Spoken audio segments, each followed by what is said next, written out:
मूळचे शाहूवाडी तालुक्यातील नेरले गावातील आनंदराव पाटील हे एका सहकारी संस्थेत नोकरी करत होते. नोकरीनिमित्त ते कोल्हापुरातील साने गुरुजी वसाहत परिसरात 20 वर्षांपूर्वी स्थायिक झाले. त्यांना 2 मुली आणि शुभम हा एकटा मुलगा आहे. शुभम हा लहानपणापासून अभ्यासात हुशार होता. शुभमचे 1ली ते 4थी पर्यंतचं शिक्षण सिद्धेश्वर हायस्कूलमध्ये तर माध्यमिक शिक्षण देशमुख हायस्कूल इथं झालं. 12वी पर्यंतचं त्याचं महाविद्यालयीन शिक्षण न्यू कॉलेजमध्ये झालं.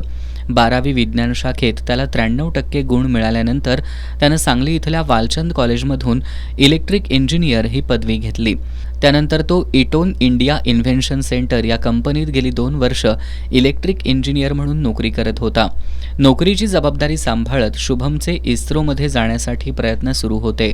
अखेरीस आठवडाभरापूर्वी शुभम पाटील याची इस्रोमध्ये शास्त्रज्ञ म्हणून निवड झाली. शुभमच्या या यशाबद्दल त्याचं सर्व स्तरातून कौतुक होतंय.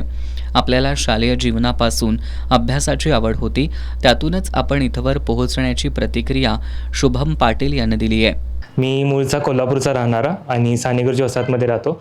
माझं 10वीपर्यंतचं माध्यमिक शिक्षण हे देशमुख हायस्कूलमधून झालं आणि पुढील शिक्षण Walchand college of engineering Sangli इथून कंप्लीट झालं.